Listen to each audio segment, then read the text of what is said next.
All right, y'all. We give praise, esteem, and honor to Abba and Shamayim in the name of Yahushua HaMashiach. Go ahead, John chapter 5, verse 39. Sorry about that delay, man. I was trying to wait on the Clubhouse app was glitching for the people who prefer to use that than to get on here, man. I had to wait for that junk to do whatever the hell they had going on. Search the scriptures, for in them you think you have eternal life, and they are they which testify of me. And you will not come to me that you might have life. I receive not honor from men, but I know you, that you have not the love of Elohim in you. I come in my Abba's name, and you receive me not. And if another shall come in his own name, him you will receive. How can you believe which receive honor one from another, and not the honor that comes from Elohim only? Do not think that I will accuse you to Abba. There's one that accused you, even Moses, in whom you trust. Had to believe Moses, you would have believed me, for he wrote of me. But if you believe not his writings, how should you believe my words? All esteem and praise Abba and Shamayim in the name of Yahushua HaMashiach. Gonna hit this Numbers chapter 1. Numbers 1 and 44 to be exact.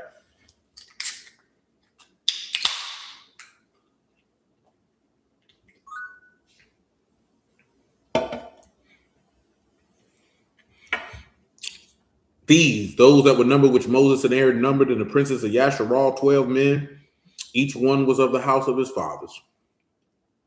So were all those that were numbered of the sons of Yasharal by the house of their fathers, from 20 years old and upwards, all that were able to go forth to war in Yasharal, even all they that were numbered 600,000 and 3,550. But the Levites after the tribe of their fathers were not numbered among them.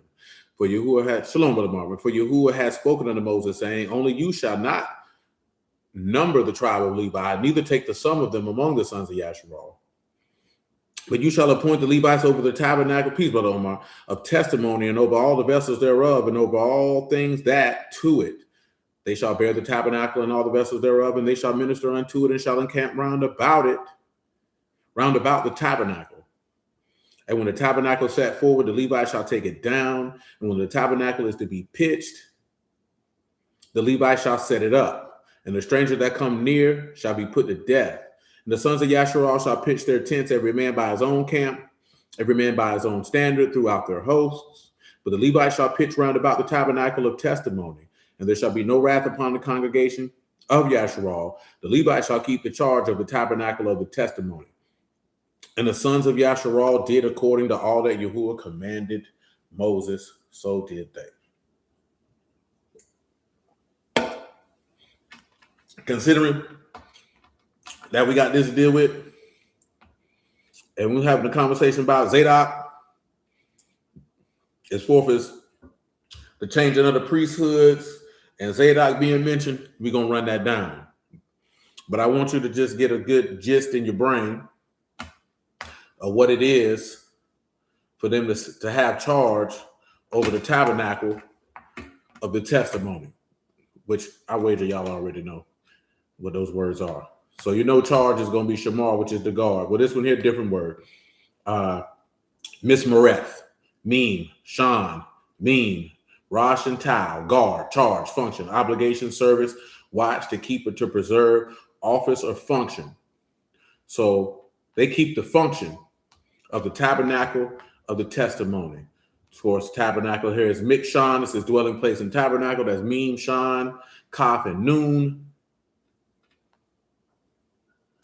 And of course, we're dealing with the testimony of Yahusha, so of course it's going to be relevant for us in Aduth, Ayin, Dalet, U, and Tau, testimony and or witness. So the first thing that we want to do,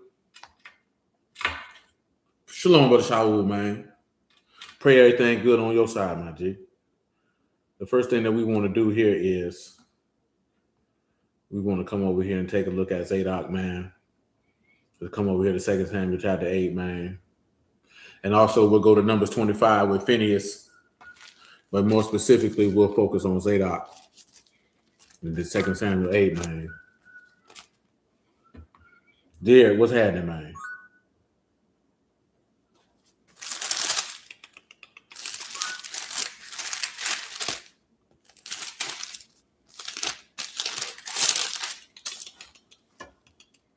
Come on to verse 17.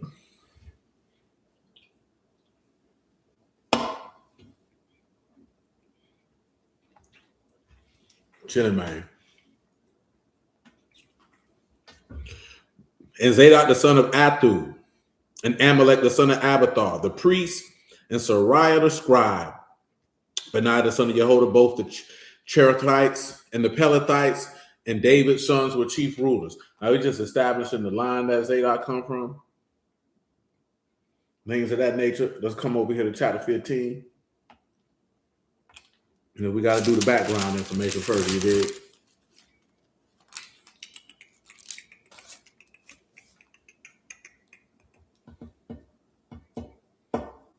We can come to 13, man, on general principle.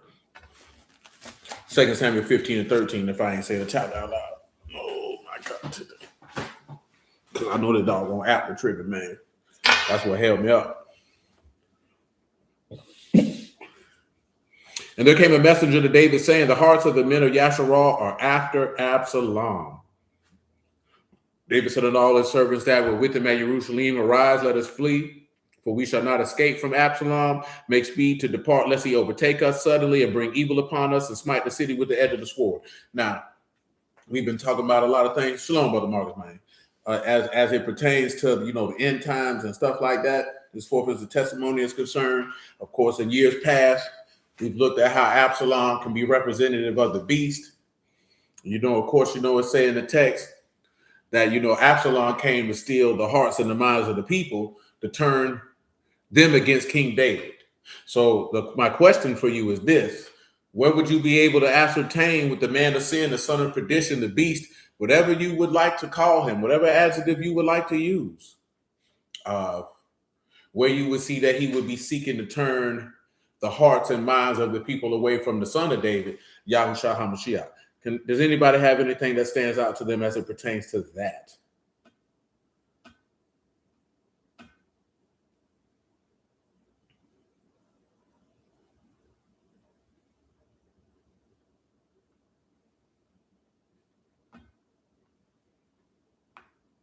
Shalom. Let's see if anybody got anything come to their mind as it pertains to that.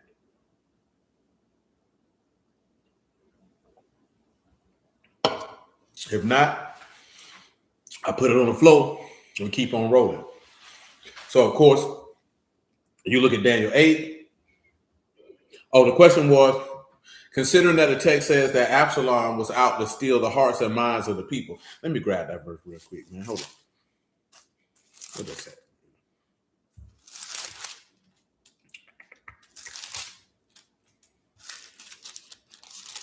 Let's go over here in chapter 12, 13.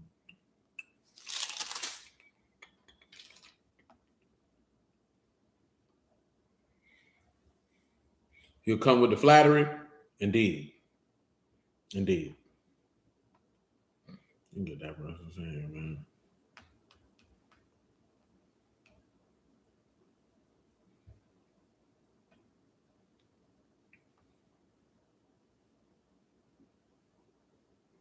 So 2 Samuel 15 and 6. I run about 3 though. Well, 1 is fine. And it came to pass after this, number 16, with how Korah went about things. The difference, you could say that, because Korah was definitely trying to influence the people at that particular time. So that's fair. Definitely fair. 2 Samuel 15 and 1. And it came to pass after this that Absalom prepared him chariots and horses, 50 men to run before him. Absalom rose up early and stood beside the way of the gate. And it was so that when any man that had controversy came to the king for judgment, that Absalom called unto him and said, of what city are you? And he said, your servant is one of the tribes of Yasharal. Absalom said unto him, see, your matters good and right, but no man of the king to hear you.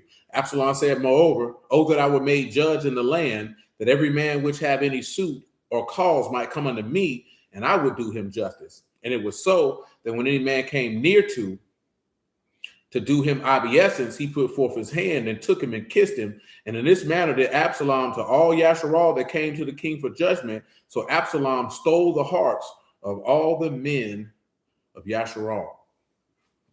So when you take that into account, of course, the beast said going to come with speaking peace and understanding dark sentences and things of this nature. And that's how he going to seek to steal the hearts and minds of people. Man, we were talking about that earlier, man. And, Rabbi said something real deal, man. You feel me? Is that because people, the question was asked with this is what race of men? Because Mama Steph learned a new word. She didn't know what thought was. Somebody used the word thought because they were downgrading black women, whatever the case may be. Standard stuff that niggas be doing on the internet. You know what I'm saying? And then the conversation shifted to this particular point. What race of men hate their women the most? Now, I'm going to tell you something. Because what's going on? Because most people, because you black, you're not around white people like that. So you don't really be knowing. But I'm going to tell you something, man. White men hate their women at a level that I don't think most of you can even quantify or understand. You know what I'm saying? Like I heard a brother mention this the other day, like black men had the right to vote and white women didn't.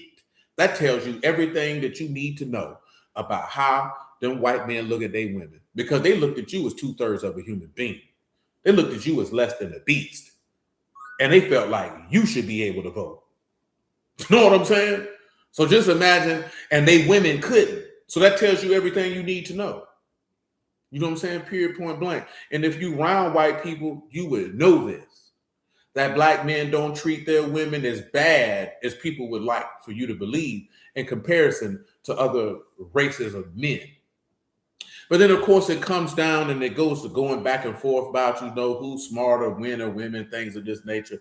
And it's not that men are smarter or women are smarter. And it has to do with your competency in your particular area and skill.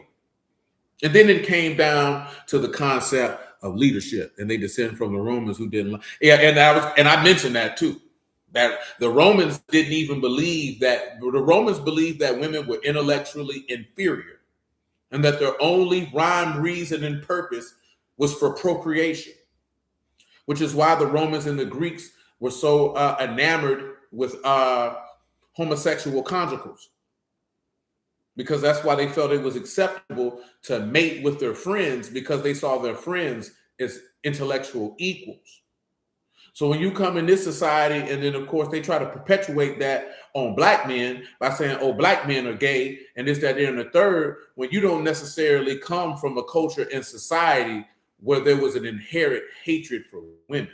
Now, you have, from what people are taught from the word, a lot, at least in this day and time, a lot of dudes who definitely have a strong disdain for women. Shalom, Brother Ernest, man. You know what I'm saying? But then also, you do have some women who are very cantankerous. You know what I'm saying? Very insufferable and incorrigible individuals. And then they try to use that and say, oh, see, these men hate us. When no, you're just unpleasant. You're rude, you're disrespectful, and you're indignant. And you try to play the victim role and justifying why the fact that nobody want to be around you. You know what I'm saying?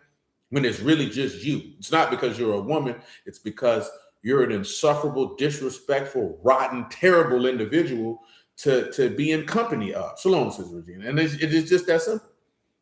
You know what I'm saying? Or there's just many other things, but nevertheless. When we were referring to leadership, and I think I told y'all this a couple weeks ago, like people think leadership is telling people what to do. Leadership is having a vision, communicating said vision, galvanizing a group of people to work to said vision, and then bringing that to pass. One of the things that I was taught at an early age when I was in that, business mentorship or whatever it was when I was at Landon Middle School, man, in 1992, is that this man told us that, hey, man, you're not going to be the smartest person and you're not going to know how to do everything. So the objective is to hire people who are smarter than you, or partner with people who are smarter than you, and then put those people in the positions that they are better than you in, so that the vision can be brought to pass. When you're an insecure individual, you're going to be threatened because you think this person is smarter than you, because you think they're going to replace you. And that's the hallmark of poor leadership. Because do you want the job accomplished, or are you worrying about you have to be the smartest or you have to get the credit? Or is it the vision that's the most important thing? You know what I'm saying? And that goes into what the Lord said in John 13. Hey, I'm your Lord and Master. I've washed your feet. You should wash one another's feet. If you do this, blessed are you. You understand? So when you take that into account, You could have some innate leadership characteristics, but leadership is nurtured, fostered, and developed. You know what I'm saying? Over a period of time. But I mentioned all that because Rabbi said something real, which is something that I lived my entire life by, period, point blank. People who actually have leadership characteristics don't look for followers, nor do they seek to convince people to follow them. They don't do that. So you got an individual who feel like they're on the hunt for followers. Let me get these people to follow me, try to convince or persuade people to follow them. That's some different type of time. And when you pay attention to what Yahushua did, he never did that. He didn't go around convincing nobody to follow him. Now, I know somebody going to say, well, he told his disciples to follow him. That's a different scenario. Them men had been chosen for something before the foundation of the world. But when you look in general of him going amongst the people, he's not begging nobody to follow him. And he didn't instruct his apostles to do that either. You know what I'm saying? You could put it on the flow and they either going to go or they not. It's the same token of you, a man. You don't go to no woman, be like, let me lead you, submit to me. There's no need for you to do that. There's no need for you to do that because if she down with what you got going on, she going to submit and follow you anyway. You don't have to do that. The minute that you have to force, convince, persuade, this woman shouldn't be on your team in the first place. So that's no different than you dealing with the word, because that's what a lot of people believe, that if you preaching the word, that's what you should do. Or individuals who want the word want people to do them like that. You know what I'm saying?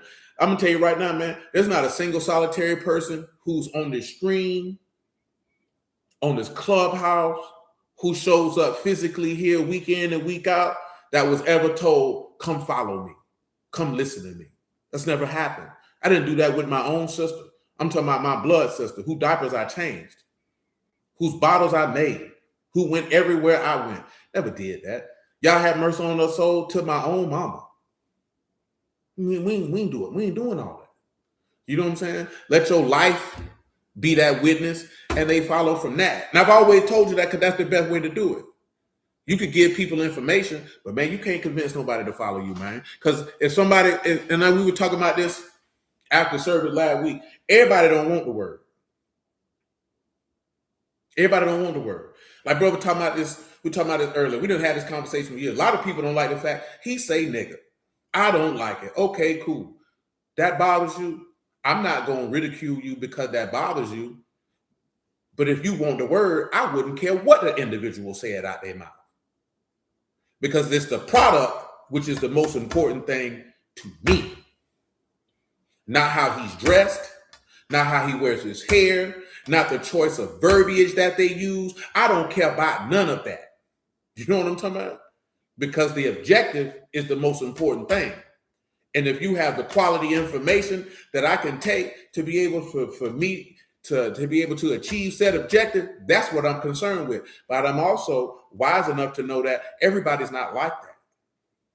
So I know it's some people that will never come here and cop because of that. I already know that. Like we ain't just start doing this yesterday. I already know that. But also, I'm not going to be pretentious because who you see, this is who I am. You know what I'm talking about? So it is what it is. You know what I'm saying? Now, sometimes we try to taper things back because Emma say, hey, I don't like that. You'll take that into account because mama say, hey, I don't like that. You know what I'm saying? Now, my blood mama, she ain't never say nothing about that because she didn't care.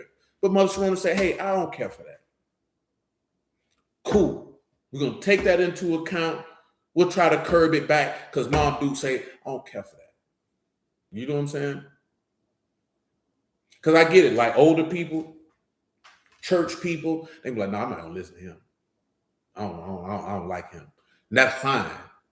Because the thing that people got to sit back and look at, everybody, number one, it's not my word.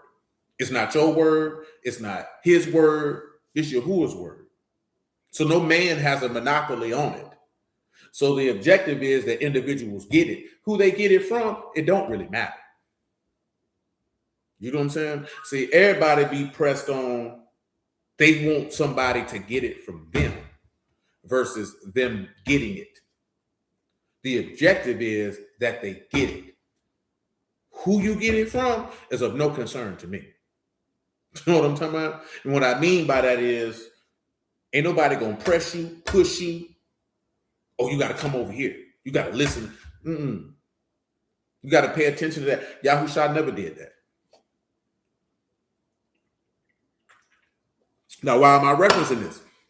Because we talking about having guard of the tabernacle of the testimony. It's certain individuals who have guard, or that's their office, or that's their function, to protect and facilitate the house where the witness or the testimony dwells, which is part of the reason why Paul made mention that a steward must be found faithful, because that's what the Levites were. They were stewards. You know what I'm saying? Oh yeah, for sure, man. Listen, man, I don't be tripping. You know what I'm saying? Like, you, especially because shoot, that's Mom Duke. So Mom Duke say, hey, I don't care for that. Woo, woo, woo. You just can't be like, man, I don't care what she's talking about. That's crazy as hell. Because I wouldn't do my own mama like that. I wouldn't do nobody like that simply because I'm from round the way.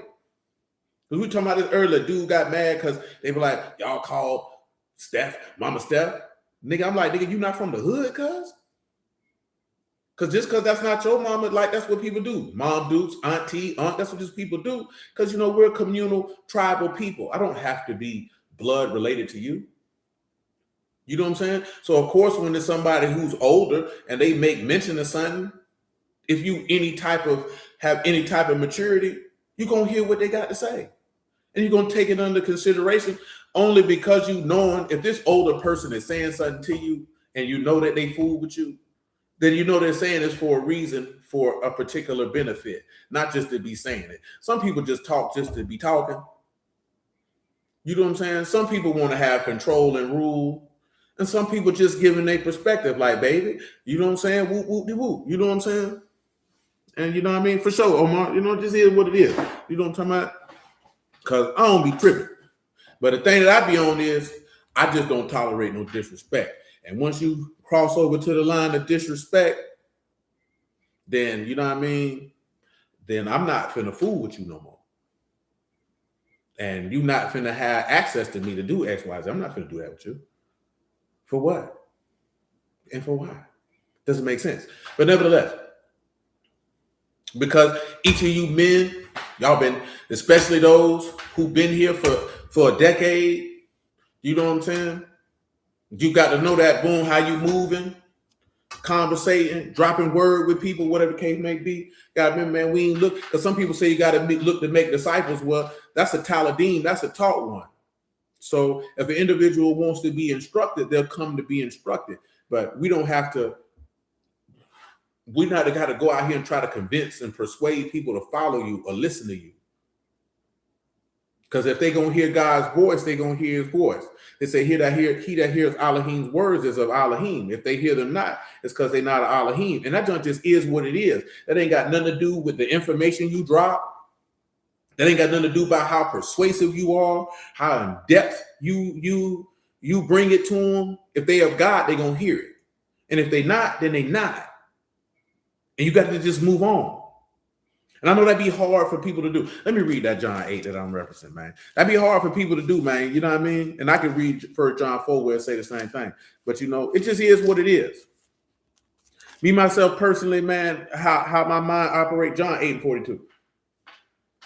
I told y'all numerous times, I am a pragmatist. That means that I am a realistic individual.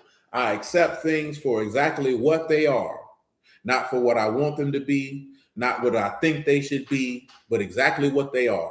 I accept people for exactly who they are. When individuals show me inklings of certain characteristics, I don't have to scream it from the rooftops. I see it, and I don't really be shocked when they do what their behavior has already shown me that that's what they're going to do. So I'm just going to accept you for who you are, and that's it. Because you can't be no more than who you are. When you learn to accept people for who they are, then it just is what it is. Like I was talking to a dude that be coming in here rabble-rousing sometimes, man. And he was like, yeah, don't say I ain't never invited you up here, man. Because I go to your room and what you selling tastes bad. And I was like, nigga, I don't care. He was like, what you mean you don't care? I say, bro, let me tell you something, man. I can genuinely don't give a multitude of words that I won't use at this present time about how any individual under Yah's heaven and walking on his earth cares, thinks, feels, or says about me. I do not care. You know what I'm talking about? I genuinely don't care. Now, as far as the people who I respect, value, and care about, of course, if they say certain things, you're going to take it under advisement. But in general, man, if you let people tell you how to feel about you, then you ain't you no more. If you moved by what people think, say, or feel about you, you not you no more. You whoever they want you to be, but you not being true to yourself. You know what I'm talking about? Shalom, Brother Robert, because this man actually talking about, show me in the Bible where it says you shouldn't care what people think about you. I say, bro, I'm not even going to talk to you no more. You know what I'm saying? This don't even make sense for me to converse with you any further because you sound stupid. Because I'm like, bro, you can't find Yahusha caring about what them people said. Them people called him, say he was doing miracles by Beelzebub, called him a wine bibber, called him a drunkard, called him a devil, called him a liar, called him a multitude of things. You thought that man cared about that? You think he invested? Oh, they calling me this. I don't care nothing about that, cuz.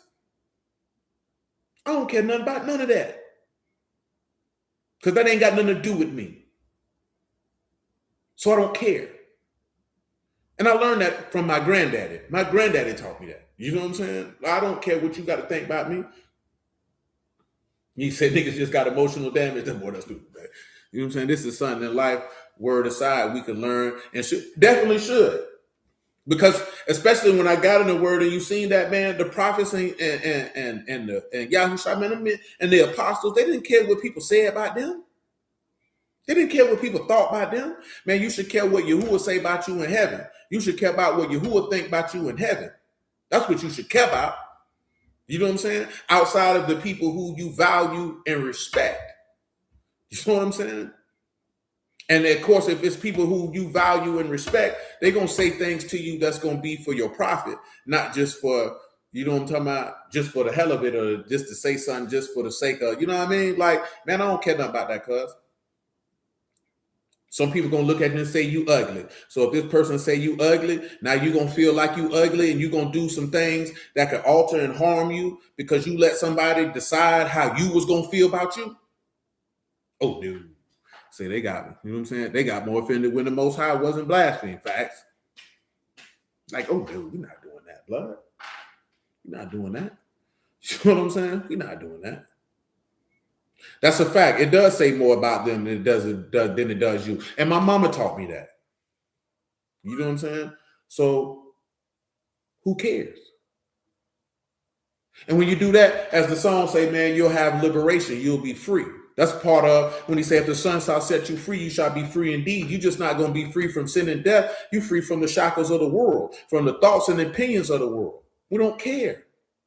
You got to stop caring. Okay, they call you this and they call you that. So what? I had a man say, I don't like the way you wear your hat. So what? I feel like you shouldn't dress like, I don't care what you feel like. What that got to do with me? Because if I do that, then I'm not going to be me. I'm going to be who you want me to be. I don't want to be who you want me to be. I want to be who I am. And it's not my job to make myself palatable by completely altering who I am to satisfy and please you. Now, I say that because you have to look at that as you dealing with the word. See, this just ain't on some natural stuff, but just on the word. People will want you to alter and compromise the word in order to please and satisfy them, to make them feel more comfortable and alter who you are in your God. Man, you can't do that, man. That's crazy. You can't do that. Man, John 8:42.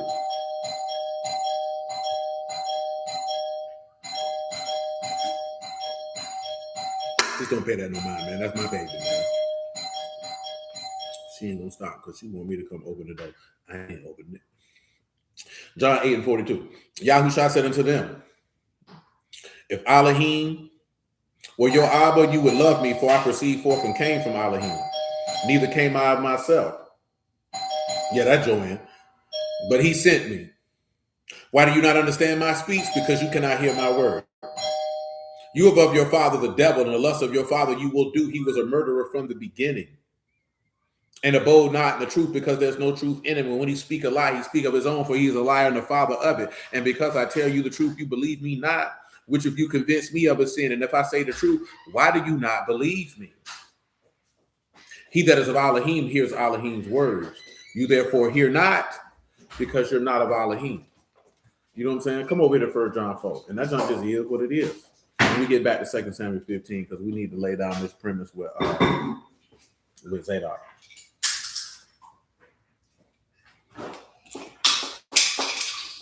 Four and four.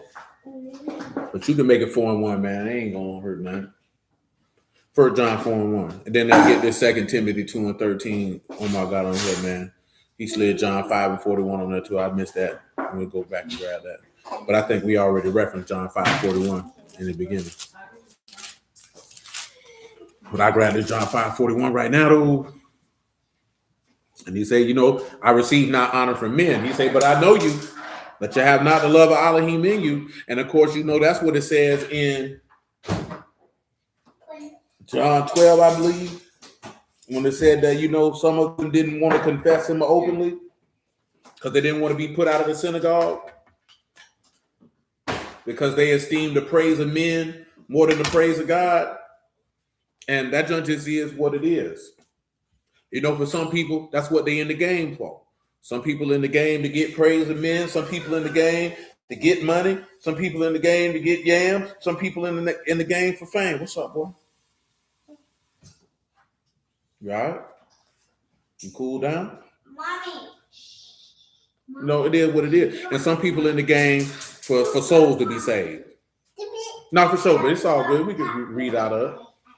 You know what I'm saying? People gonna say a lot of things, man. You just got to keep doing whatever it is that you've been appointed to do and make it happen. You know what I'm saying? By one means or another. But let me read this 1 John 4, man. Beloved, believe not every ruach, but try the ruachs, whether they of Elohim, because many false prophets are gone into the world. Hereby know you the ruach of Elohim. Every ruach that confess that Yahushua HaMashiach is come in the flesh is of Elohim. See, now here's my question, gentlemen and ladies. Peace, Brother Nate. How does one confess that Yahushua came in the flesh? What does that look like? How do you do that? I'm going to give you confess by definition. Let me see what passages you would use. Confess in Greek is homologeho, to say the same thing as another, to agree with or to assent. Also to concede, not to refuse, to promise, to confess, to declare, to confess, to admit or declare oneself guilty of what one is accused of, to profess, to declare openly, to speak out freely, to profess oneself the worshiper of one, to praise and celebrate, to assent, i.e. covenant, acknowledge. So how would you confess that Yahushua came in the flesh? What would that look like? Say, believe and obey, be known by word and deed, fair assessment.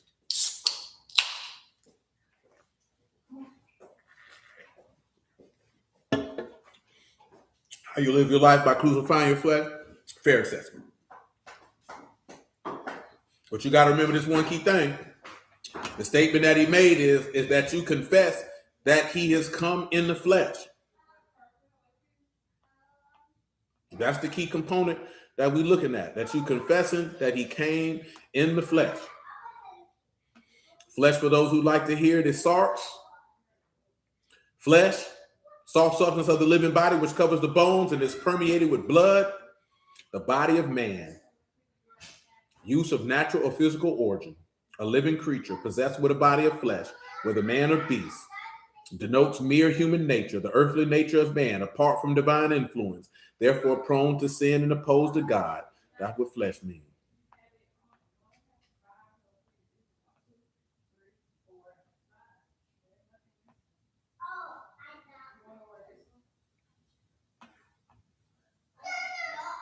That he makes his abode in you, that's fair. Believe in him as the scripture has said in the volume of the book, and that's fair also. And that's the biggest key component when it comes to that. That when you confessing him that he came in the flesh, you're confessing his witness. Because that's how we would confess or assent or declare or proclaim that he was in the flesh. You know what I'm saying? Now, the other answers that were mentioned are the fruit of that root. You know what I'm saying? Because we can't produce the fruit of him abiding in us, crucifying our flesh, obeying and being known by word and deed, without believing on him as the scripture have said. Without that, that fruit is not even evident because there's no seed to be placed in the ground. You already know it. There's a hit Job 19:25. You know we don't need no excuse. Come on around here. Don't never need no excuse for that one. No, it's the same thing, my G. It's the same thing, brother Nate. Same thing. It kind of because Romans 10 is what was in my brain. When you say those that confess, it's the same thing. It's the open proclamation of belief and acceptance of the witness. You know what I'm saying? And when you have that belief and confession of him that he is Lord, you confessing that he is Lord is tactically confessing that he came in the flesh. You can't have one without the other.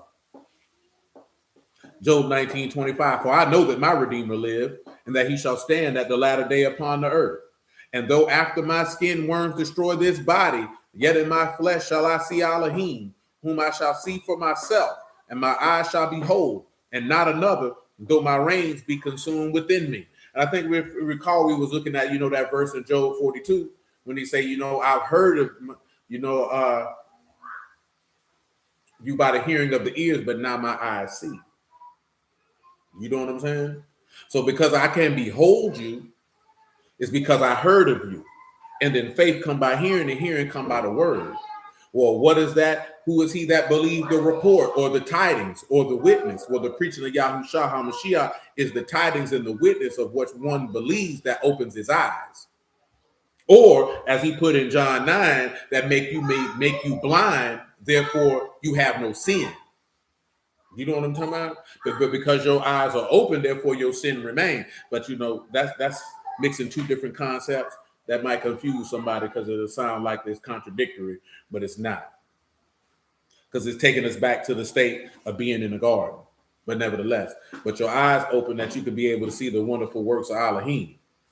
Yeah, for sure. You know what I'm saying? Because let's look at Romans 10 before I read 2 Timothy 2 and finish 1 John 4. For those who may not be familiar, what's in Romans 10. So check it, right? You come to Romans 10, you pick it up at verse 6, which goes to what we just read in Job 19, that I know my Redeemer live, and that he'll stand on the earth in the latter day. Like we know our Redeemer live. He who paid the redemption price and ransomed his life, we know that he lived. Some people are blaspheme and say, he dead and all that. Man, that just is what it is. I tell him to do that the other day, man. Like, sometimes when people blaspheme, it'll piss you off. And other times, man, you got to let them talk. This is, you can make it 4. Romans 10 and 4. For Hamashiach is the end of the law for righteousness to everyone that believes. Of course, end meaning purpose. Now, of course, the verse before that saying being ignorant of Elohim's righteousness, going about to establish their own. A lot of brothers don't focus on this two different righteousness. It's the righteousness which is of faith, and it's the righteousness which is of the law. That Genesis 15 and 6 righteousness is the righteousness that we need to, the word in my mind and then just went out. Ascend to, strive for, seek to grab and take hold to. For Moses described the righteousness which is of the law, that the man which do those things, this is verse 5 of Romans 10, shall live by them. But the righteousness which is of faith speak on this wise, say not in your heart, who shall ascend into Shamaim, and that is to bring Hamashiach down, or who shall descend into the deep, that is to bring Hamashiach again from the dead. But what say it? The word is near you, in your mouth and in your heart, that is the word of faith which we preach, which of course he's referencing the law. So this word of faith been around the whole time.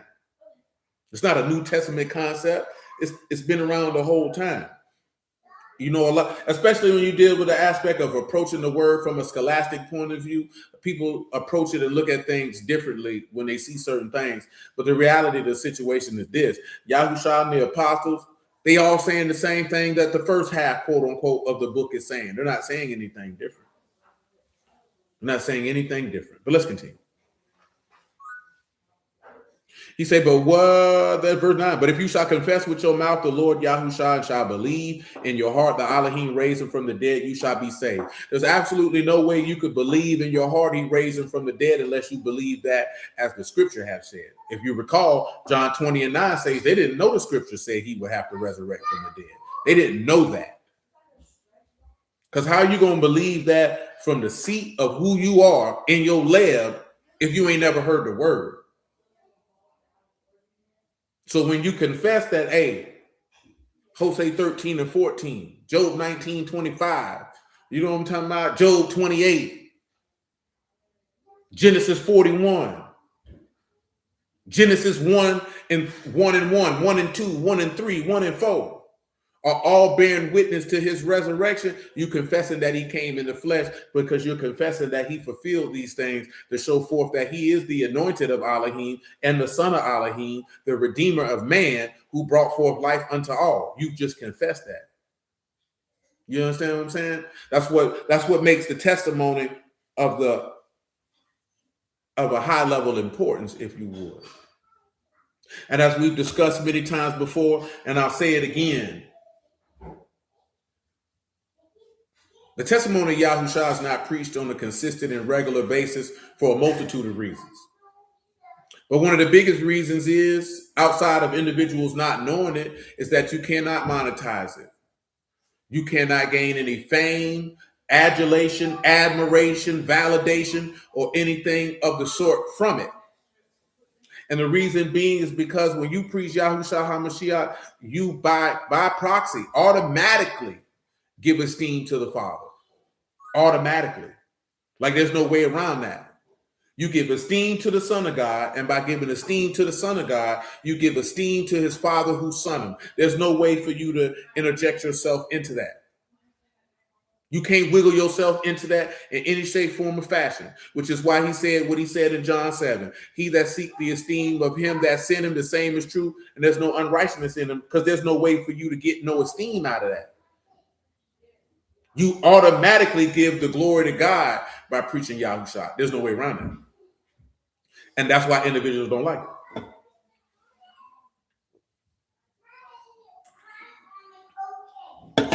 It won't be based off your scholarly ability. It won't be based off any righteousness of yours. It won't be based off any intellect, wisdom, or understanding that you possess. Amen, Brother Nate. It's simply because of God who is merciful. That's it.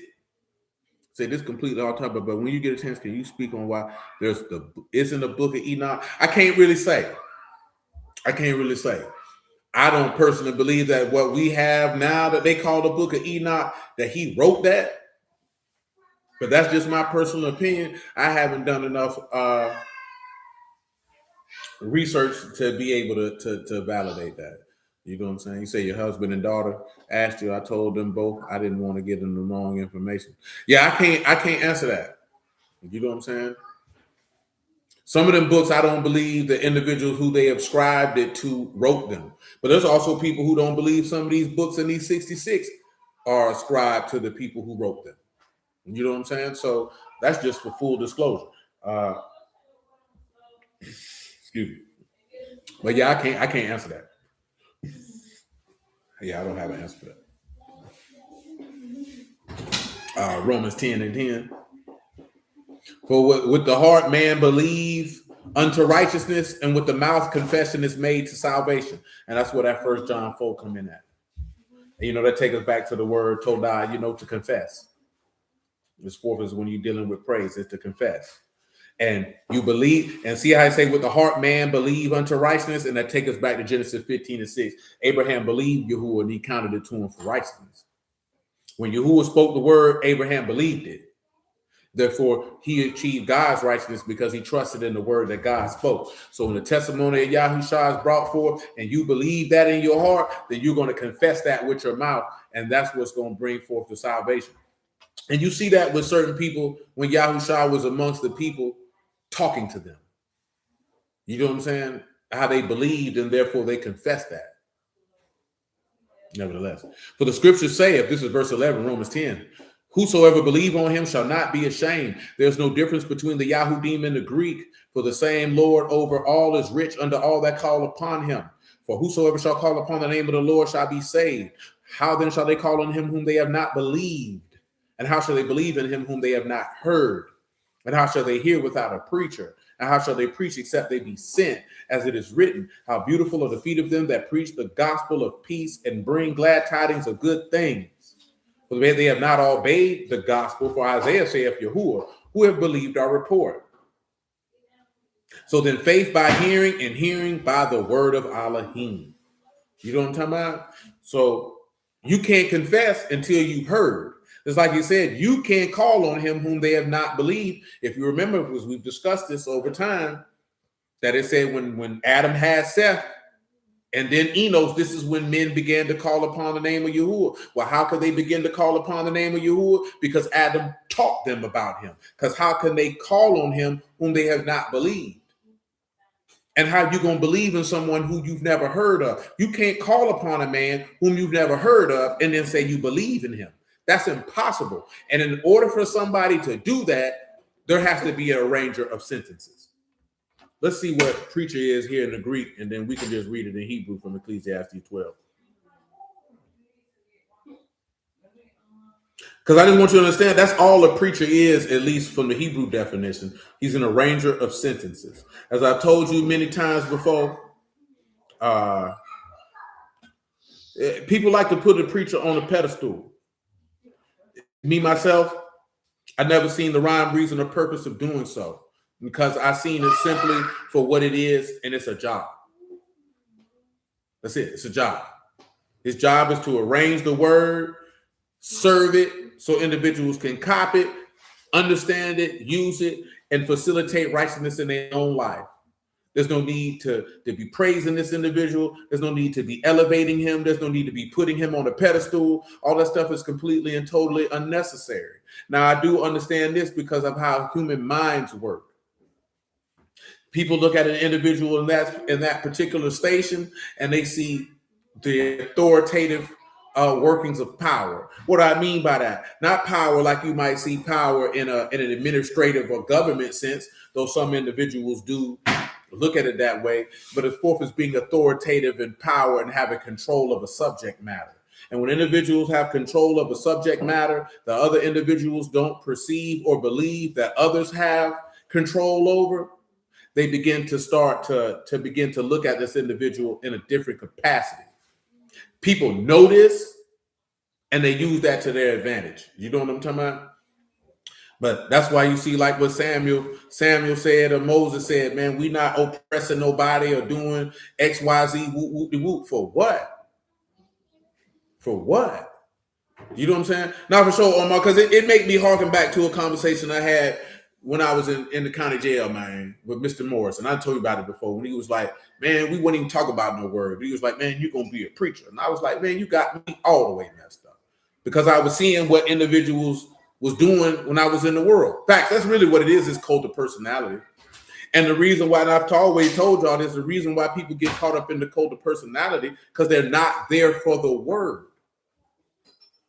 When you there for the word, ain't no cult of personality. The same way I told you, I don't see how dudes steady refer to their teacher or preacher or pastor and never refer to this man by his name, only his job title. Nigga, that's weird as hell. That's crazy to me. You know what I'm saying? Y'all know this here, because there's a lot of niggas say a lot of things about me, nigga. Nigga ain't never heard me say, call me by this title. You can call me by my name, cuz. You know what my name is. You know what I'm saying? So, yeah. Because whether somebody was to say, Pastor, that ain't going to make me feel no way about, I ain't going to feel better about myself, man. That's the same way when I was young, man, I'm with my dog. We in a Cadillac SDS. We had after 11. You know what I'm saying? Blowing. He got Remy, whatever the case may be. Man, he like this. Here, some chicks walk up to the car. He don't want to say nothing. He looking for me to say something. I'm like, we ain't gotta say nothing. The car said it. They didn't come over here because we were so doggone handsome, dude. They came over here because of the car. You know what I'm saying? You think because she told you was handsome and this, you felt some pride about that? She came over here because of the car, cuz. You got to know that. You know what I'm saying? Like, come on with all that, man. When you don't live and die for the validation and praise of others, then when you receive it, that junk don't do nothing to you, man. But when you live and die for that,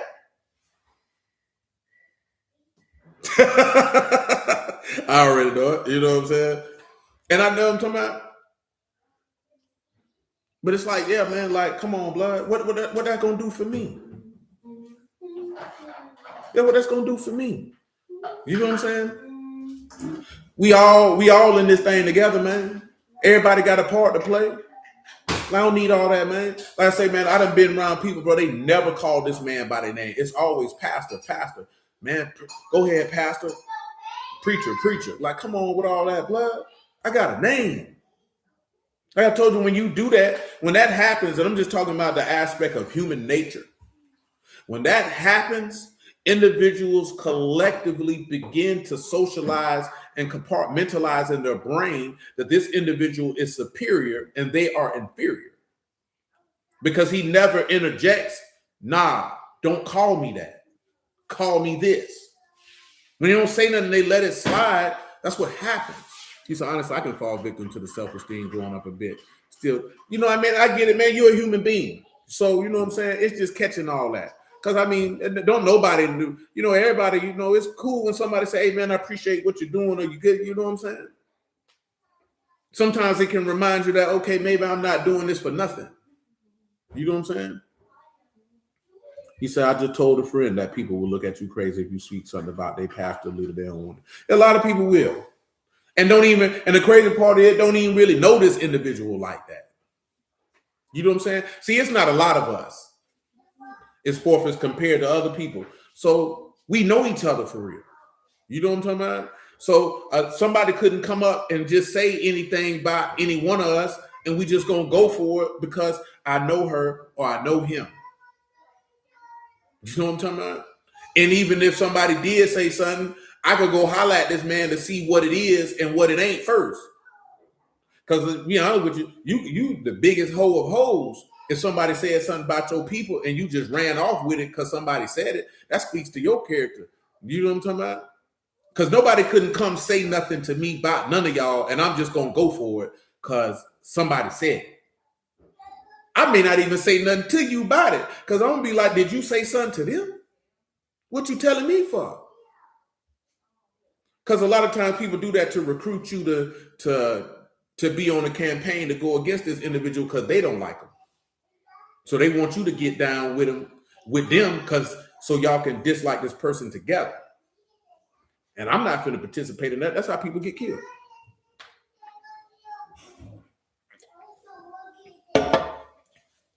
But listen, let me give you the definition of preacher.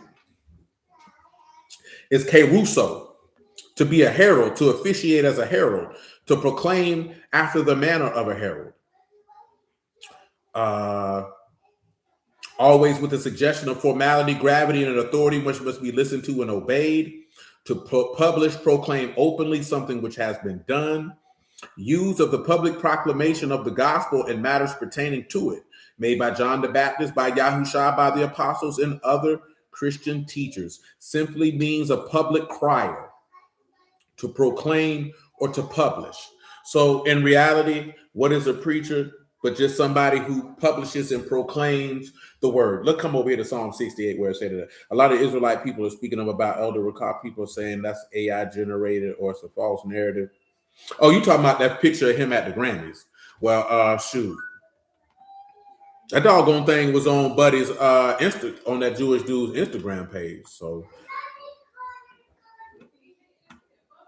but I ain't even really thought nothing about it because shoot, he had the Grammys. It don't make me no never mind.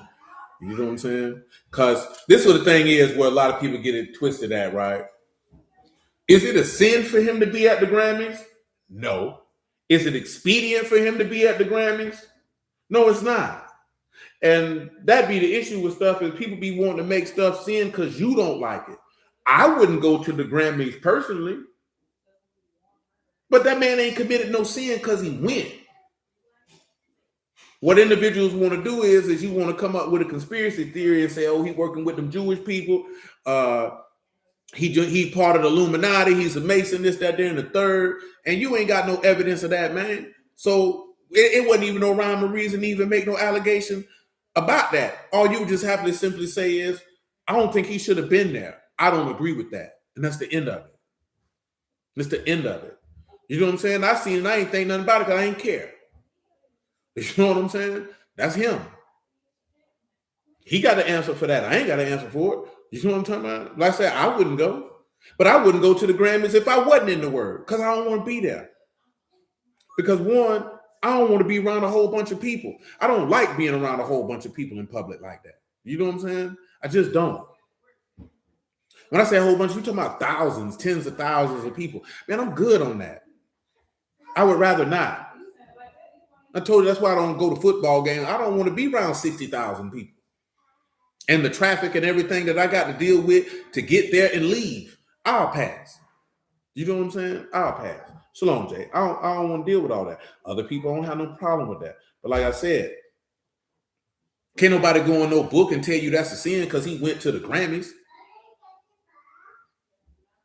And if he went to the Grammys, the nigga should just own it and say you win. Now what you gonna say? Yeah, I went, so what? It's a friend of mine, he invited me, I went. Because at the end of the day, it's a doggone award show. And that's the problem with a lot of people is you want to make stuff be against God that you don't like. Now, is that an example of him being a friend of the world? I would say so. Somebody else may not. You know what I'm saying? That's just me. Ecclesiastes 12:9, moreover, because the preacher was wise, he still taught the people knowledge. Yea, he gave good heed, sought out and set in order many proverbs. I'm not going to read the rest because I just came here for Koheleth, Kuf, Tau, Lamad, Kuf, Hay, Lamad, and Tau, a collector of sentences, a preacher, a public speaker, a speaker in an assembly. That's it. That's all it is. Now, when you sit back and you look at that, a public speaker and an arranger of sentences, why are you putting this person on a pedestal? You know what I'm saying? You got to think about that. Why are you doing that? Okay, they're facilitating the word of God. Praise be to Yahuwah. But them facilitating and collecting those sentences is them having charge of the tabernacle of the testimony. Because that would be the representative of what Levi means, which is you join to Yahuwah, and you join to Yahuwah to do the office and function of the dwelling place of that witness, because you're bearing witness of the place where the Father dwelt, which is the Son. It's that simple. You know what I'm saying? It's just that simple. It's not deeper than that. That's the grace of God. Simple as that. That's the mercy of God. Now you have a job to do. Let me read you something what Paul said in 1 Corinthians 9 when it comes to that. And we get back to 1 John 4. I think it's about 1 Corinthians 9 and 16.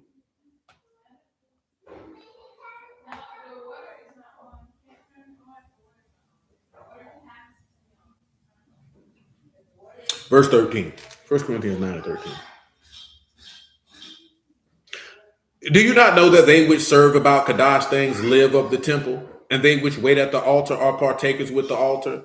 Even so have the Lord ordained that they which preach the gospel should live of the gospel. But I have used none of these things, neither have I written these things, it should be done so unto me. For it were better for me to die, that any man should make my esteeming void. For though I preach the gospel, I have nothing to esteem of, for necessity is laid upon me. For woe is unto me if I preach not the gospel. For if I do this thing willingly, I have a reward. But if against my will, a dispensation is committed unto me. What is my reward then? Truly that when I preach the gospel, I make the gospel of Mashiach without charge, that I abuse not my power in the gospel. Now, this man says necessity is laid upon him. What does that mean? Anarchy, necessity imposed by circumstances, by law of duty, regarding to one's advantage, custom, or argument.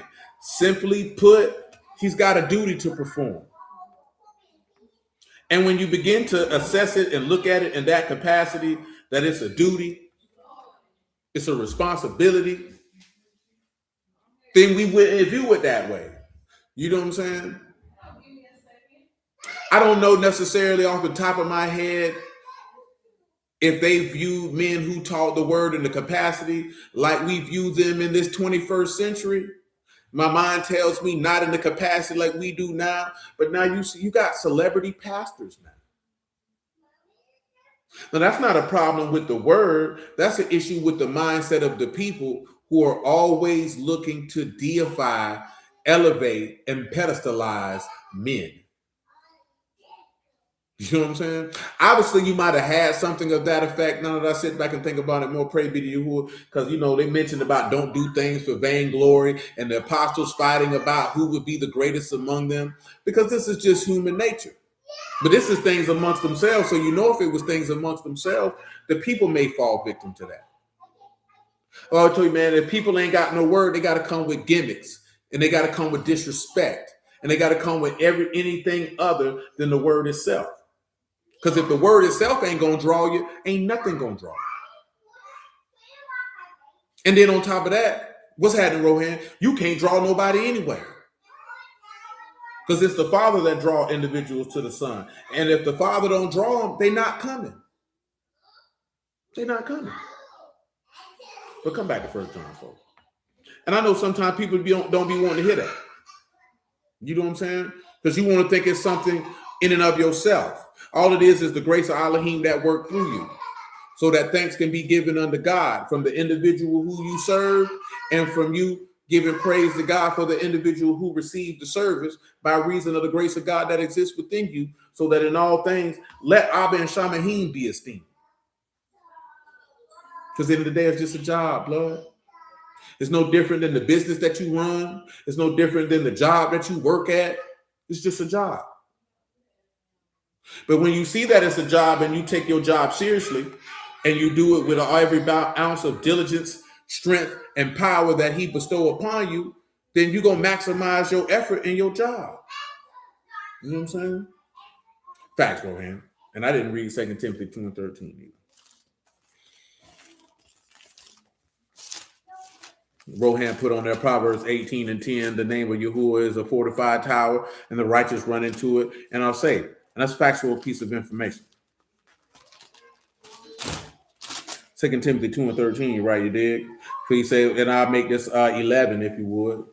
It is a faithful saying, if we be dead with him, we shall also live with him. If we suffer, we shall also reign with him. If we deny him, he will deny us. If we believe not, he abide faithful. He can't deny himself. But I told y'all this before, you know, a lot of people get upset when people don't believe or when people don't agree with you. You know what I'm saying? Like, I don't care. You know what I'm saying? I know people get tired of hearing me say, but I just don't care. The reason why I don't care, let Elohim be true and every man a liar, man. You know what I'm saying about? So the faith of Elohim be of none effect because some didn't believe? God forbid. You believing, agreeing, ain't got nothing to change the fact of the truth or the word or the living Elohim, man. Ain't got nothing to do with that. Rohan put on Colossians 3 and 23, whatever you do, work at it with all your heart as working for the Lord and not for men. You know what I'm saying? That's what people's problem is, man. Everybody want accolades. This, that, then, the third. You know what I'm talking about? Listen, man, we've been doing this for a long time. We ain't even got 1,000 subscribers. Because if we was out for subscribers, we would have been had 1,000 subscribers to be able to go live. But we've been doing it for 14 years. If you divide the number of subscribers by 14 years, man, we not around here grabbing a whole bunch of people, man. Because we don't give a damn. It's better to have quality individuals who want to seek the word than just have a whole bunch of people around. But people want people around for a multitude of different reasons. Hey, be quiet. We hear all that. You know what I'm saying? I don't care nothing about all that, man. You know what I'm saying? People tell you that. People say a lot of things. You know what I'm talking about? You know, I did tell them, hey, man, stop crossing your nuts. That's how you get testicular cancer, man. And uncross your coochie lips. You know what I'm talking about? But nevertheless, 1 John 4. So that's how you get ovarian cancer. So we read verse 2 one more time. Hereby know you the Ruach of Elohim. Every Ruach that confess that Yahushua HaMashiach is come in the flesh is of Elohim. Every Ruach that confess not that Yahushua HaMashiach is come in the flesh is not of Elohim. And this is that of anti-Mashiach, whereof you have heard that it should come, and even now already is in the world. So if you deny his testimony, that automatically makes you opposed to the cause of the Mashiach.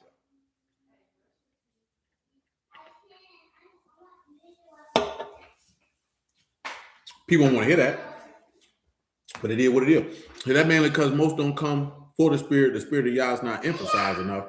I'm noticing people can't traverse the text. Is Yah not speaking to them? And I still got lurkers. That's a fact. Beautiful, beautiful, beautiful.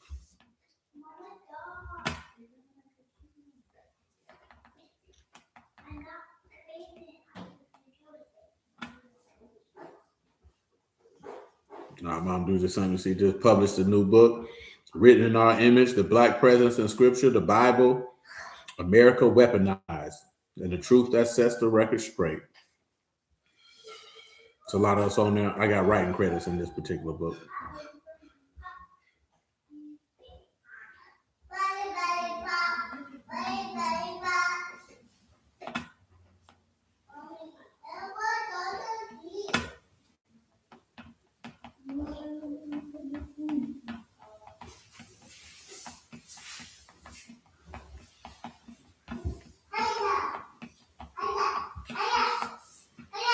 I still got to finish my other submission, but nevertheless.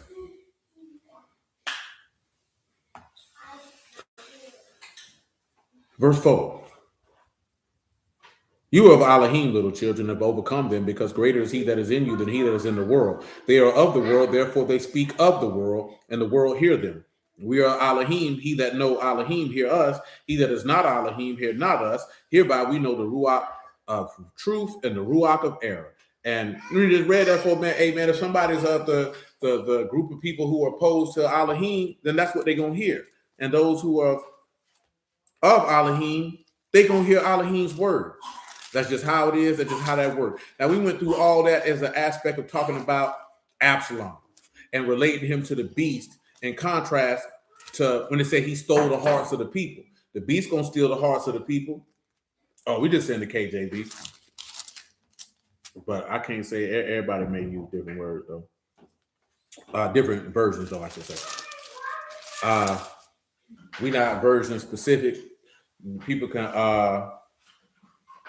people can use. I don't be tripping on that. You know what I'm saying? I know some people be KJV only or this. I don't be tripping. You know what I'm saying? But nevertheless, because Absalom is, it says how the beast would have understanding of dark sentences and make, teach those who forsake the covenant. So they're gonna have beef. It's gonna be an issue because he wants to steal the hearts of the people to guide and direct the people into worshiping him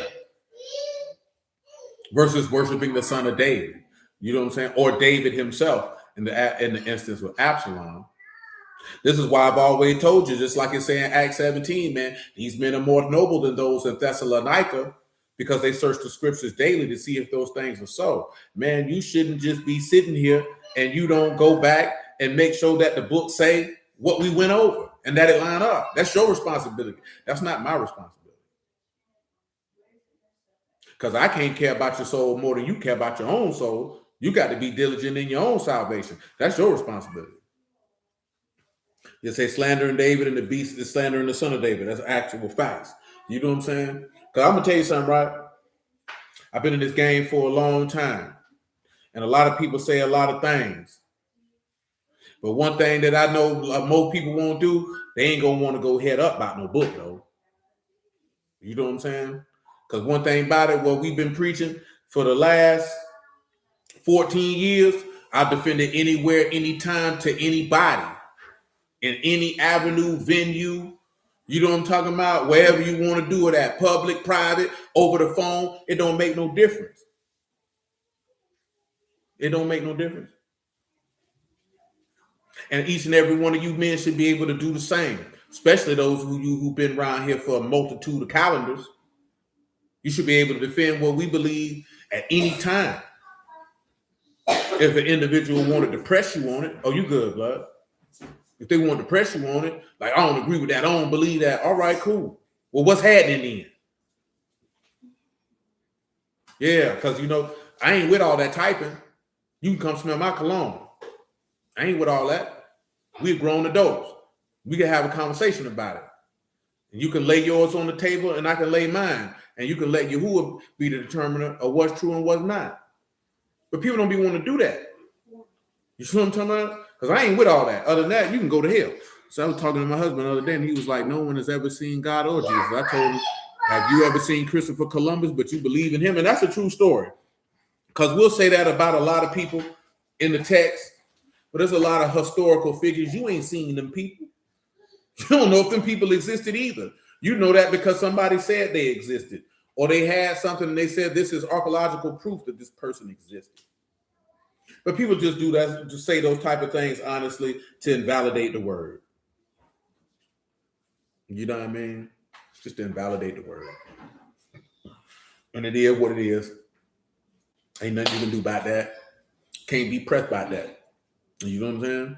Like I said, man, shoot. 2013, 14, 15, 16. Yeah, dudes you supply, I don't believe what you preaching. Well, what's happening then? Because you got to be able to defend the faith at certain times, man. Not on no contention, but to the aspect that I know why I believe. That's where we read it. I know my Redeemer lived.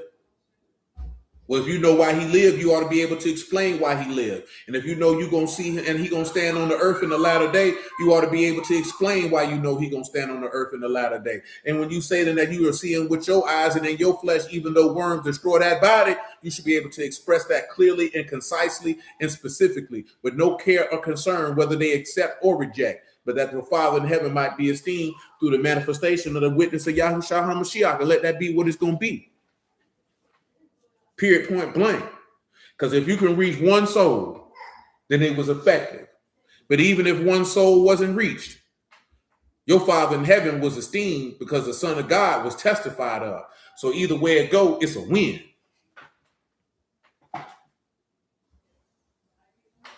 And that's a fact too, Rohan. You see a lot of self-proclaimed believers and not enough life lived. That's a fact. I can't disagree with that at all, man.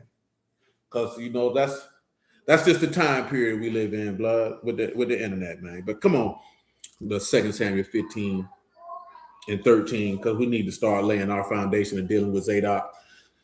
Because, we talked about that before, how you see the Levites in Ezekiel, but you don't see the sons of Aaron. Now, of course, Zadok is of the son of Aaron, and Zadok is mentioned in Ezekiel. So we have to go through, and Numbers 1 is going to allow us to have the ability to do so, to understand Zadok's positioning and why he's there, along with the everlasting priesthood that was promised to Phinehas when he came through with the javelin in Numbers 25. 2 Samuel 15 and 13. They say you just get, hey, no, listen, it'd be all gravy, man. A lot of people don't really be meaning no harm. A lot of people just speaking from the perspective of the level of understanding that they have at any given time, and it just is what it is, you know what I mean? Like I told you before, man, if you stop taking things personally, then stuff won't bother you. Not saying that you were taking that personally. You know what I'm saying? Then sometimes you just got to learn that, man, I'm not finna argue with you. You know what I'm saying? That's a fact, man. That's a fact, man. Growth is the most important thing, and casting crowns. Got a song. Oh, I'm not familiar with what that is. I have to pull that up on YouTube, or you can send it to me. He said, I believed differently at first, too. I challenged his belief. He broke it down to me, and I began to believe and encouraged me to come listen. And listen, I answer whatever you ask. Cause that ain't no big deal to me. You know what I'm saying? But yeah, man, listen, man. Man, this junk just about saving your soul, cuz. Not what this junk these niggas be on, man. Niggas be on some whole other type of time that ain't got nothing to do with nothing. But the objective is to be at least 1% better than you were the day before. You know what I'm saying? It ain't about monumental steps, but incremental steps to eternal life, man. You know what I'm saying? Some days you might have more steps, and some days you might only have 2 steps. But either way it go, you took a step, you grew, and that's all that matters. You know what I'm saying? That's all that matters. 2 Samuel 15 and 13. And there came a messenger to David saying, the hearts of the men of Yasharal are after Absalom. David said unto all his servants that were with him at Jerusalem, arise, let us flee, for we shall not else escape from Absalom. Make speed to depart, lest he overtake us and suddenly bring evil upon us and smite the city with the edge of the sword. The king's servants said unto the king, behold, your servants are ready to do whatsoever my lord the king shall appoint. And the king went forth, and all his household after him, and the king left 10 women which were concubines to keep the house. And the king went forth, and all the people after him, and tarried in a place that was far off. And all his servants passed on beside him, all the Cherethites and the Pelethites and the Gittites, 600 men which came after him from Gath passed on before the king. Then said the king to Ittai the Gittite, wherefore go you also with us, return to your place and abide with the king, for you are a stranger and also an exile. Whereas you came but yesterday, should I this day make you go up and down with us? Seeing I go whither I may, return you and take back your brethren, mercy and truth be with you. And Ittai answered the king and said, as Yahuwah live, and as my lord the king live, surely in what place my lord the king shall be, whether in death or life, there will also your servant be. Now, if you remember, what did Yahushua say? Where I am, my servant will be also. But notice he said, whether in death or life, wherever the king is, that's where I'm going to be. Come over here to John. I believe that's where that's at.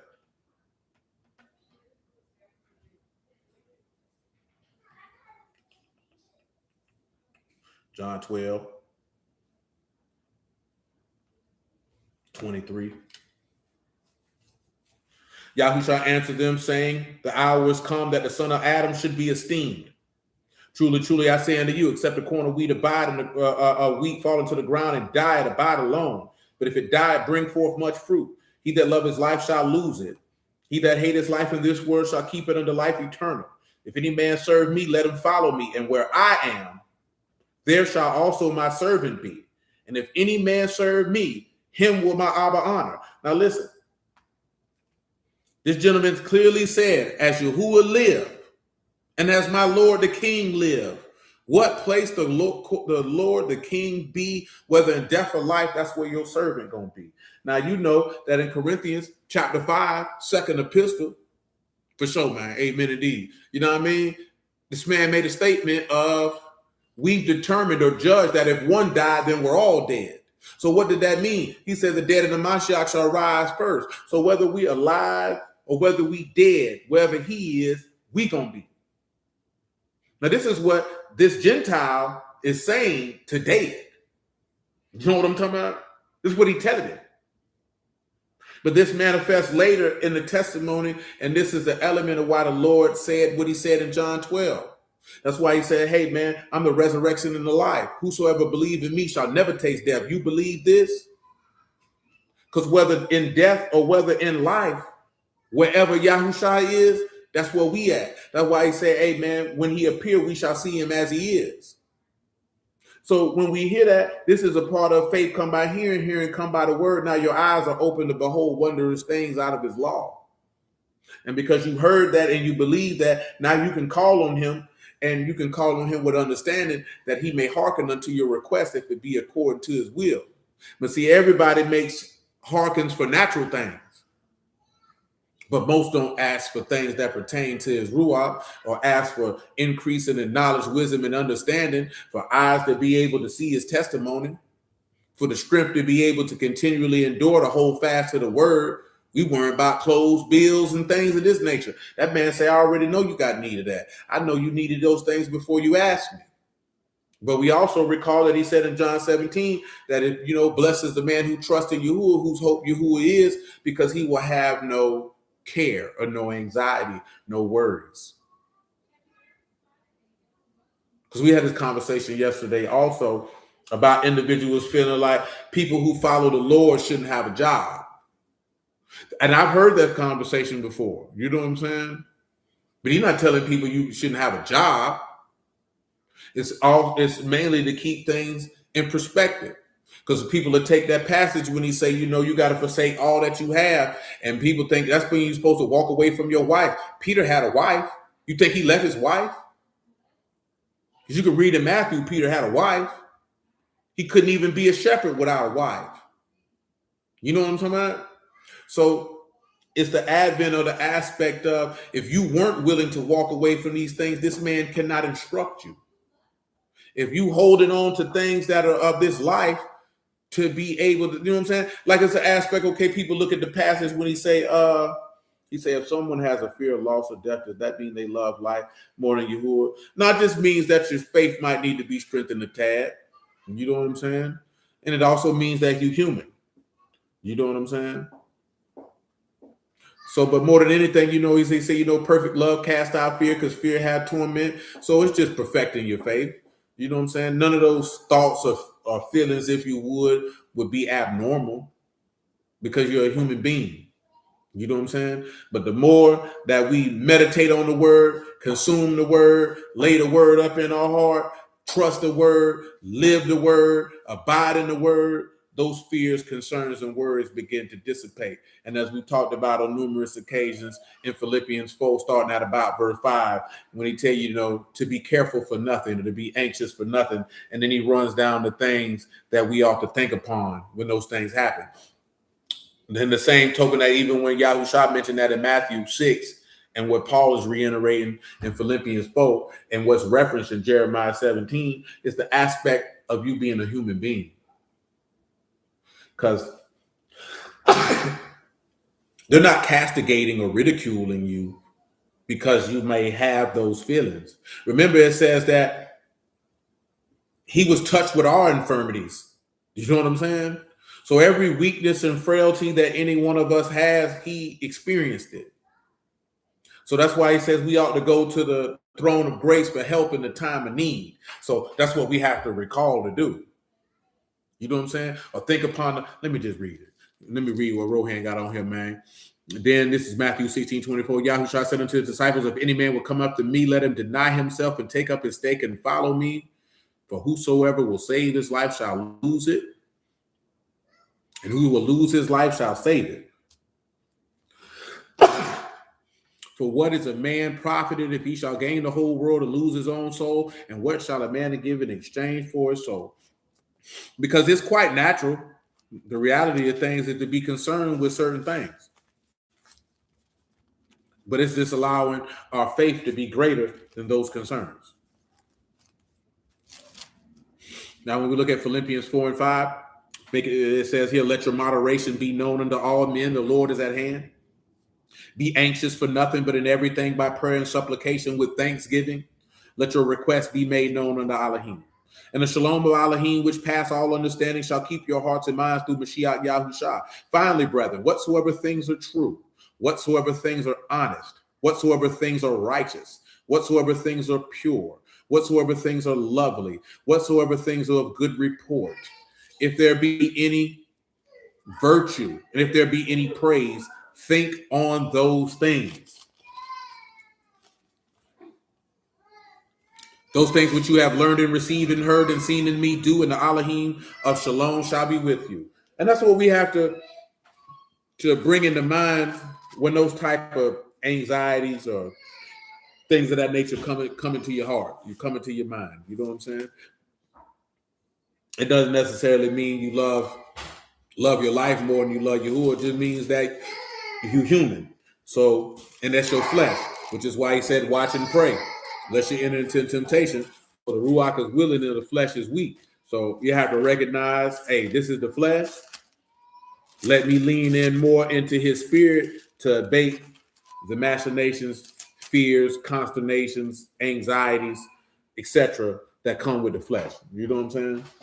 And when we begin to look, because when we begin to look at things like that, man, you won't be so hard on yourself when situations like that or thoughts like that arise or occur. Because I think a lot of times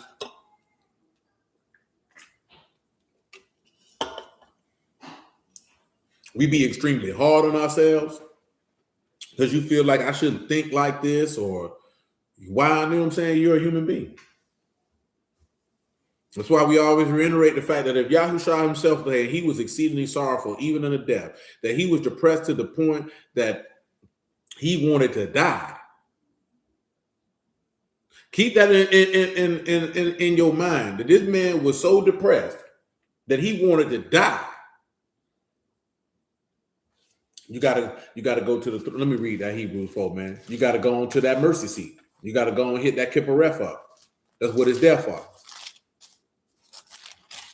This is Hebrews 4:14. Seeing that we have a great high priest that is passed into Shamayim, Yahushua the son of Elohim, let us hold fast our profession.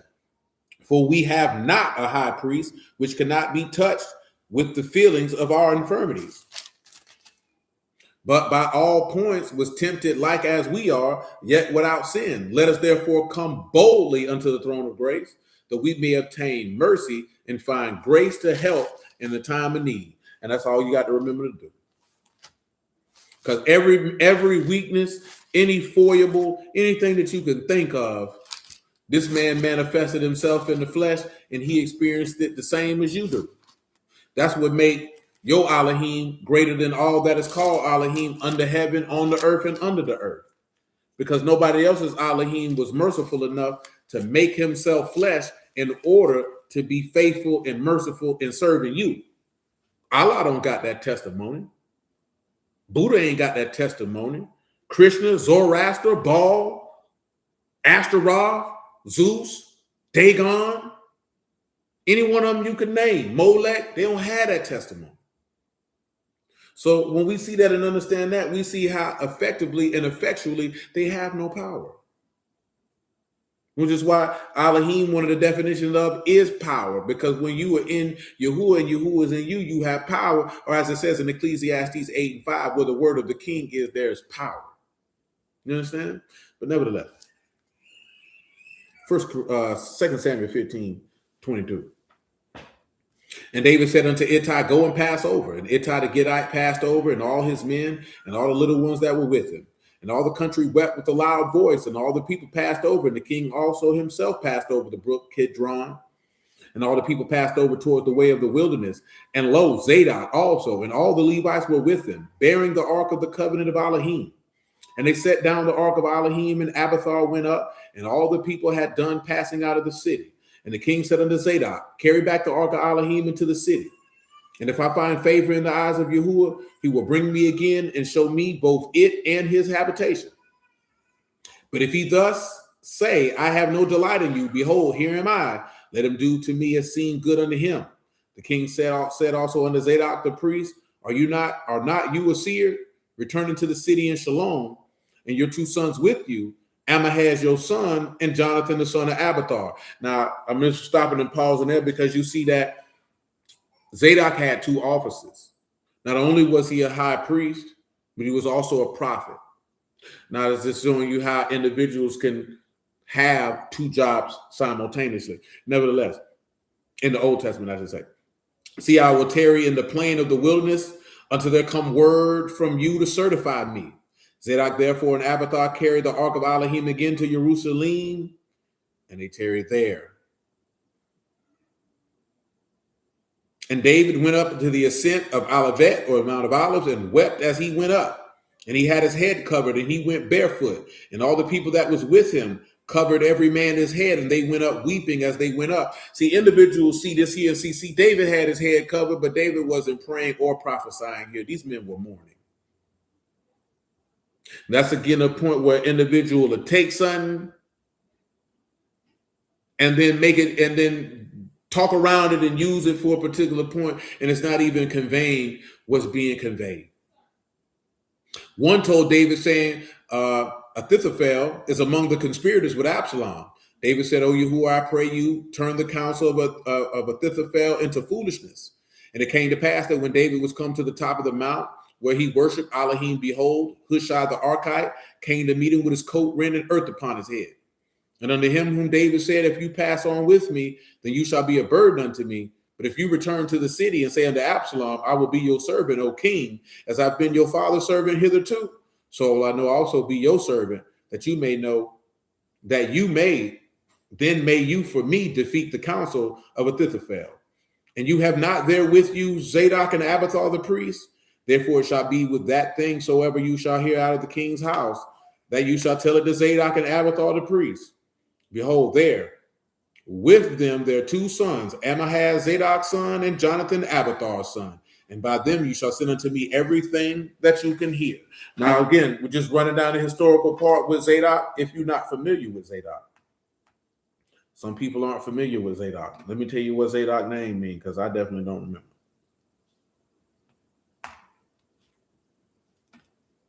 I think it means righteous now that my mind is stirred. It does, but let's make sure. And it does. Righteous. Let's see what else we got to get hit with Zadok before we get out of here.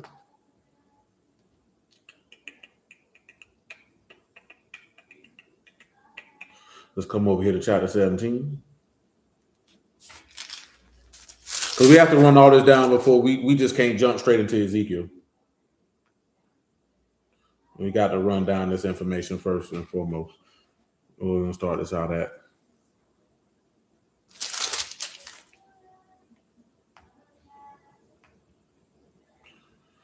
Come on here to 17 and 12, I suppose.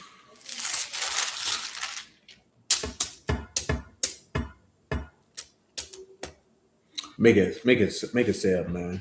Because I started late, man, because this doggone clubhouse thing was tripping. I ain't want to do y'all who prefer to be on here to have your out in the cold. This is 2 Samuel 17 and 7. And Hushai said unto Absalom, the counsel that Ahithophel given is not good at this time. Let me just ride over here so you can see in verse 15 what he told him to do. About verse 21, Ahithophel said to Absalom to go into his father's concubines, which he left to keep the house, and all Yasharal shall hear that you are abhorred of your father, then the hands of all that are with you be strong. So they spread a tent upon the top of the house, and Absalom went into his father's concubines in the sight of all Yasharal. And the counsel of Ahithophel, which he counseled in those days, was as if a man inquired at the oracle of Elohim.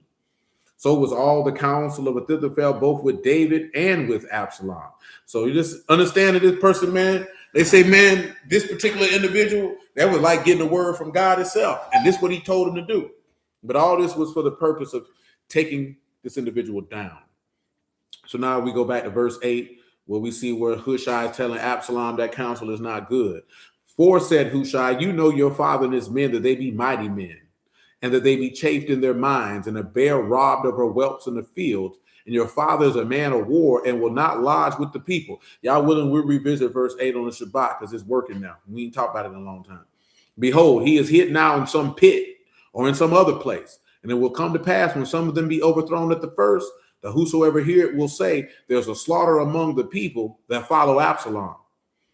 And he said also that his valiant, whose heart is the heart of a lion, shall utterly melt. For all Yasharal know that your Abba is a mighty man, and they which be with him are valiant men.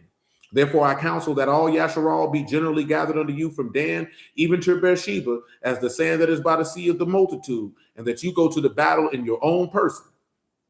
So shall we come up upon him in some place where he shall be found, and we will light upon him as the dew fall on the ground. And of him and of all men that are with him there shall not be left much as one. Moreover, if he be gotten into a city, then shall all Yasharal bring ropes to the city, and we will draw it into the river until there not one small stone found there. Absalom and all the men of Yasharal said, the counsel of Hushai the Archite is better than the counsel of Ahithophel, for Yahuwah have appointed to defeat the good counsel of Ahithophel, to the intent that Yahuwah might bring evil upon Absalom. I want y'all to keep that in mind. Truth be told, what you just heard, just go cross-reference that versus Revelation 17. Get yourself prepared on the Shabbat, because that's what that is. And 19. This is verse 15 of 2 Samuel 17. Then said Hushai unto Zadok and to Abiathar the priest, Thus did Ahithophel counsel Absalom and the elders of Yasharal, and thus have I counseled. Now therefore send quickly and tell David, saying, lodge not this night in the plains of the wilderness, but speedily pass over, lest the king be swallowed up, and all the people that are with him. Now Jonathan and Ahijah stayed by in Rogel, for they might not be seen to come into the city. And a wench went and told them, and they went and told King David. Nevertheless, a lad saw them and told Absalom, but they went both of them away quickly and came to a man's house in Barim, which had a well in his court, whither they went down. And the woman took and spread a covering over the well's mouth. This 2 Samuel 17. I'm in 19 right now. Oh, you say whatever? Oh, Revelation 17 and 19, as it pertains to what we just read in chapter 17 of 2 Samuel. And the woman took and spread a covering over the well's mouth, spread ground corn thereon, and the thing was not known. Keep that in mind. And when Absalom's servants came to the woman to the house and said, where is Amahaz and Jonathan? The woman said unto them, they gone over the brook of water. And when they sought and could not find, they returned to Jerusalem. And it came to pass, after they were departed, that they came up out of the well and went and told King David and said unto David, arise and pass quickly over the water, for thus have Ahithophel counseled against you. Then David arose and all the people that were with him, and they passed over Jordan by the morning light, and there lacked not one of them that was not gone over Jordan.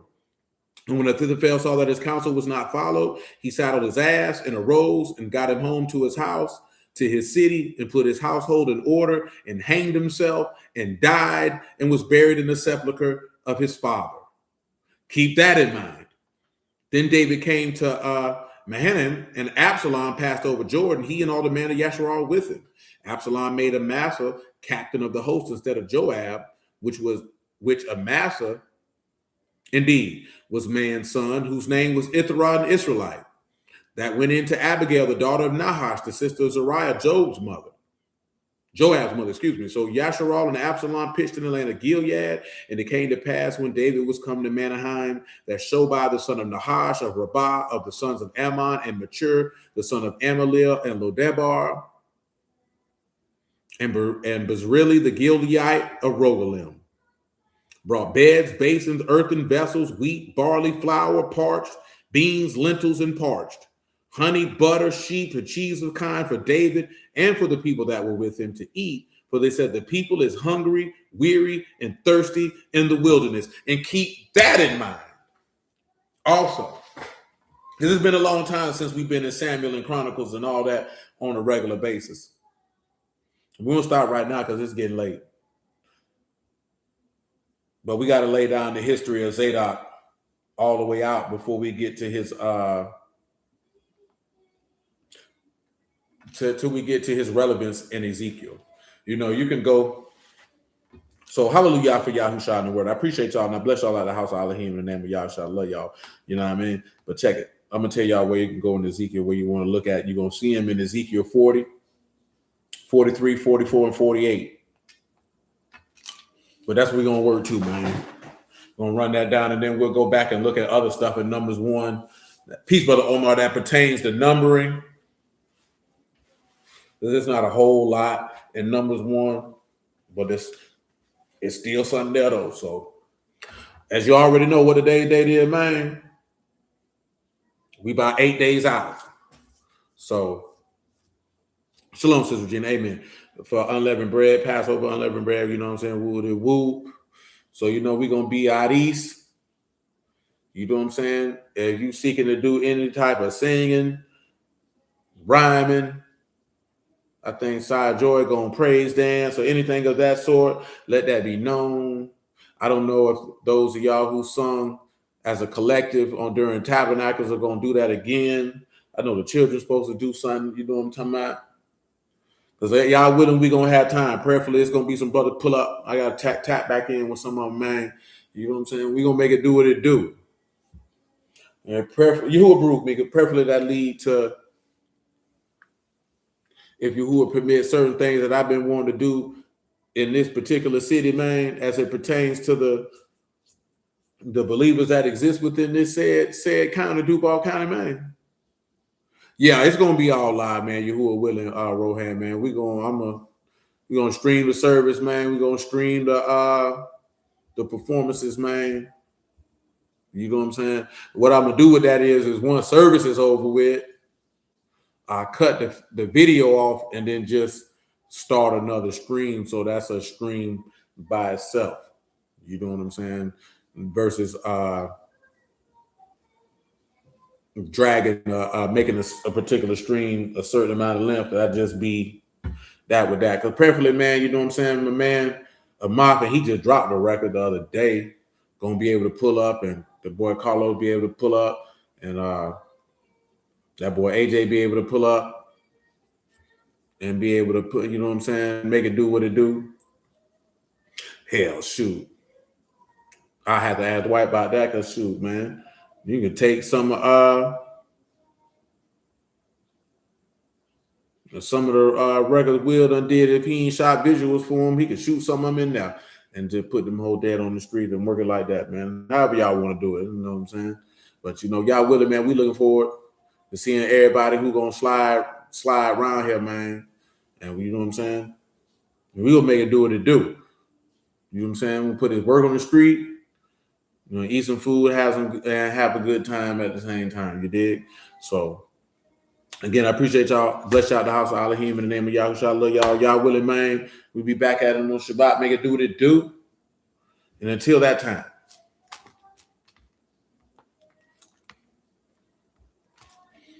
All right, y'all.